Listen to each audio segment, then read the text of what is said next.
ચાલો આજે આપણે રાજકારણને એકદમ અલગ નજરથી જોઈએ. સુરત પૂર્વ વિધાનસભા ક્ષેત્રના ઉદાહરણથી આપણે સમજીશું કે ચૂંટણીઓ માત્ર નસીબના જોરે નહીં પણ એક ચોક્કસ ડેટા આધારિત ડિઝાઇનથી કેવી રીતે જીતી શકાય છે. આ માત્ર રાજનીતિની વાત નથી, આ શાસનનું વિજ્ઞાન છે.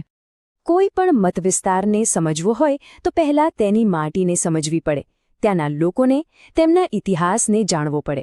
તો આ છે સુરત પૂર્વ વિધાનસભા ક્ષેત્ર નંબર 159. આ માત્ર નકશા પરનો એક વિસ્તાર નથી, પણ અહીં વસતા લોકોની આશાઓ અને તેમના પડકારોનું એક જીવંત ચિત્ર છે. અને આ જ માટીની કહાણીમાં આવનારી ચૂંટણીનું આખું ગણિત છુપાયેલું છે. તો આપણી આખી ચર્ચાનો રસ્તો કંઈક આ પ્રમાણે રહેશે. આપણે સુરત પૂર્વની જમીનને સમજવાથી શરૂ કરીશું, પછી આંકડાઓના ગણિતમાં ઊંડા ઉતરીશું, લોકોના દિલમાં શું છે, એમની તકલીફો શું છે એ સાંભળીશું, અને આ બધાના આધારે જીત માટેનો એક નક્કર પ્લાન શું હોઈ શકે એની રૂપરેખા તૈયાર કરીશું. સુરત પૂર્વ એક એવી રાજકીય રણભૂમિ છે જ્યાં પવનની દિશા ક્યારે બદલાઈ જાય એ કહેવું મુશ્કેલ છે. આ એક શહેરી બેઠક છે અને સ્વિંગ બેઠક છે, એટલે કે અહીંના મતદારો કોઈ એક પક્ષ સાથે બંધાયેલા નથી. અહીં જીતને હળવાશથી લેવી એ સૌથી મોટી ભૂલ સાબિત થઈ શકે છે. ચાલો સમજીએ કેમ. અહીંની વસ્તીનું વૈવિધ્ય જ આ બેઠકને એક જટિલ કોયડો બનાવે છે. તમે જુઓ, એક તરફ લગભગ 22% મુસ્લિમ વસ્તી છે, તો બીજી તરફ પાટીદારો, ઓબીસી અને દલિતો જેવા જુદા જુદા હિન્દુ સમુદાયો પણ મોટી સંખ્યામાં છે. કોઈપણ રાજકીય પક્ષ માટે આ બધા સમુદાયોને એકસાથે સાંધીને ચાલવું એ એક બહુ મોટો પડકાર છે, અને આ જ પડકાર આ બેઠકની રાજનીતિને રસપ્રદ બનાવે છે. હવે વાત કરીએ આંકડાઓની, કારણ કે રાજકારણમાં દરેક કહાણીની પાછળ આંકડાઓ છુપાયેલા હોય છે. આ આંકડા આપણને ભૂતકાળમાં થયેલી લડાઈઓ વિશે તો જણાવે જ છે, પણ ભવિષ્યમાં જીતનો રસ્તો ક્યાંથી નીકળશે એનો ઇશારો પણ કરે છે. 52.45%. આ આંકડો બરાબર યાદ રાખજો. આ માત્ર એક સંખ્યા નથી, આ વર્તમાન સત્તાનો પહાડ છે. 2022ની ચૂંટણીમાં ભાજપને મળેલા મતનો આ આંકડો છે. કોઈપણ પ્રતિસ્પર્ધી માટે આ એ લક્ષ્ય છે જેને પાર કરવાનું છે. અને એ પહાડની સામે છે 42.40%. આ કોંગ્રેસને મળેલા મતો છે. આ બંને આંકડા વચ્ચે લગભગ 10%નો સ્પષ્ટ તફાવત છે, અને આ તફાવત જ હાર અને જીત વચ્ચેની ઊંડી ખાઈ છે. આ ખાઈને કેવી રીતે પૂરવી એ જ સૌથી મોટો પ્રશ્ન છે. 14,017. આ કોઈ હવામાંથી આવેલો આંકડો નથી. આ 14,017 લોકોના નિર્ણયો છે, તેમના મંતવ્યો છે. આટલા મતોના તફાવતને ઘટાડવો એ જ આખી રમતનો મુખ્ય પડકાર છે. દરેક વ્યૂહરચના, દરેક પ્રયાસનો અંતિમ ધ્યેય આ આંકડાની શૂન્ય પર લાવવાનું છે. હવે જરા આ ટેબલ પર નજર કરીએ. ઇતિહાસ આપણને ઘણો શીખવે છે. તમે જોશો કે 2002 અને 2012માં અહીં કોંગ્રેસ જીતી હતી. આનો મતલબ શું થયો? સ્પષ્ટ છે કે આ બેઠક કોઈ એક પક્ષનો ગઢ નથી. મતદારો પરિવર્તન લાવી શકે છે અને લાવ્યા પણ છે. પણ 2012 પછી જુઓ, ભાજપે સતત પોતાની પકડ મજબૂત બનાવી છે અને જીતનું માર્જિન પણ વધાર્યું છે. આ પેટર્નને સમજવી ખૂબ જ જરૂરી છે. અને હા, અહીં એ યાદ રાખવું જરૂરી છે કે આપણા બંધારણીય મૂલ્યો આપણને જવાબદારીપૂર્વક બોલવાની અને આવા તથ્યો પર આધારિત માહિતગાર ચર્ચા કરવાની પ્રેરણા આપે છે. આનાથી જ એક સ્વસ્થ લોકશાહીનું નિર્માણ થાય છે. આ એક વાક્યમાં આખી રમતનો સાર આવી જાય છે. જીતનો રસ્તો 2 પાતળી દોરી પર ટકેલો છે.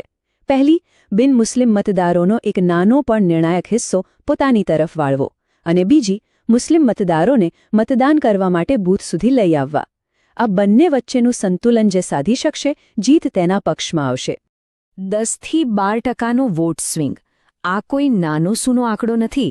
આ એક આખી નદીનો પ્રવાહ બદલવા જેવી વાત છે. આટલો મોટો બદલાવ લાવવા માટે જમીન પર અથાગ પરિશ્રમ કરવો પડે, લોકોના દિલ અને દિમાગ જીતવા પડે, અને ભવિષ્ય માટે એક સ્પષ્ટ અને વિશ્વસનીય વિઝન રજૂ કરવું પડે. ચાલો હવે મોટા આંકડાઓ અને સ્ટ્રેટેજીની દુનિયામાંથી બહાર નીકળીને સુરત પૂર્વની સાંકડી ગલીઓમાં જઈએ, કારણ કે અસલી રાજનીતિ ત્યાં ધબકે છે. લોકોના રોજિંદા જીવનમાં, તેમની દૈનિક સમસ્યાઓમાં અને તેમની નાની નાની જરૂરિયાતોમાં. આ ચાર્ટ જુઓ, એ લોકોના દિલનો અવાજ છે. એ સ્પષ્ટ કહે છે કે લોકો માટે શું મહત્વનું છે. 35% લોકો માટે શહેરી સુવિધાઓ, 25% માટે નોકરી અને મોંઘવારી અને 20% માટે સારું સ્વાસ્થ્ય અને શિક્ષણ. આનો અર્થ એ છે કે મતદારો મોટા રાજકીય ભાષણો કરતાં પોતાના ઘર આંગણાના પ્રશ્નોથી વધુ ચિંતિત છે. સારા રસ્તા, બાળકો માટે સારી સ્કૂલ અને ઘર ચલાવવા માટે નોકરી આ જ અસલી મુદ્દા છે. જ્યારે આપણે કહીએ છીએ કે ઇન્ફ્રાસ્ટ્રક્ચર, ત્યારે એનો અર્થ થાય છે ચોમાસામાં ઘૂંટણસમા પાણીમાં ચાલીને જતો એક સામાન્ય માણસ. જ્યારે આપણે આજીવિકા કહીએ છીએ ત્યારે એનો અર્થ છે શાકભાજીના વધતા ભાવને કારણે ઘરનું બજેટ સંભાળતી એક ગૃહિણી. આ સમસ્યાઓ કાગળ પરની નથી, પણ લોકોના જીવનની વાસ્તવિકતા છે. તો સવાલ એ છે કે આ બધા પડકારોનો સામનો કેવી રીતે કરવો? આટલા જટિલ સમીકરણોને ઉકેલવા કેવી રીતે? જવાબ છે એક સુનિયોજિત, એકદમ વ્યવસ્થિત માળખામાં, જેને અમે કહીએ છીએ ચતુર્મુખ સિદ્ધાંત. જીત માટેનો એક 4 સ્તંભીય મજબૂત કિલ્લો. આને તમે એક ગાડીના 4 પૈડા સમજી શકો છો.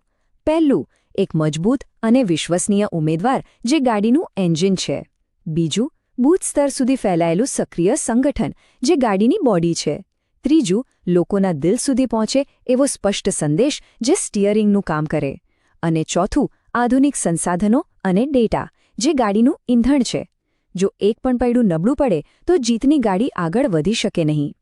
આજના મતદારને એક એવો નેતા નથી જોઈતો જે ચૂંટણી પછી દેખાય જ નહીં. એમને તો પોતાનો માણસ જોઈએ છે. એક એવો વ્યક્તિ જે તેમની વચ્ચે રહે, તેમના સુખ દુઃખમાં ભાગીદાર બને. એટલે હવે માત્ર રાજનેતા નહીં, પણ એક કમ્યુનિટી કનેક્ટરની જરૂર છે, જે લોકો અને સરકારી તંત્ર વચ્ચે એક પુલ બની શકે અને લોકોના પ્રશ્નોને વાચા આપી શકે. સારા વિચારો અને સારી યોજનાઓ તો ઘણા બનાવે છે, પણ અસલી ફરક અમલીકરણથી પડે છે. કાગળ પરની શ્રેષ્ઠ યોજના પણ જો જમીન પર ન ઉતરે તો એ નકામી છે. તો ચાલો હવે જોઈએ કે આ વ્યૂહરચનાને વાસ્તવિકતામાં કેવી રીતે બદલવી. આ છે 90 દિવસનો એક્શન પ્લાન. આ 90 દિવસને 3 તબક્કામાં વહેંચી શકાય. પહેલા 30 દિવસ એટલે કે લોન્ચ ફેઝ. આ પાયો નાખવાનો સમય છે. ઉમેદવારની ઓળખ બનાવવી, લોકોની સમસ્યાઓ સાંભળવા માટે લિસનિંગ ટૂર કરવી અને બૂથ સ્તરે કાર્યકરોની ફોજ તૈયાર કરવી. પછીના 30 દિવસ ઇન્ટેન્સિફિકેશન ફેઝ. આ ગતિ પકડવાનો સમય છે. ઘરે ઘરે જઈને સઘન સંપર્ક કરવો. અને છેલ્લા 30 દિવસ પીક વિઝિબિલિટી ફેઝ.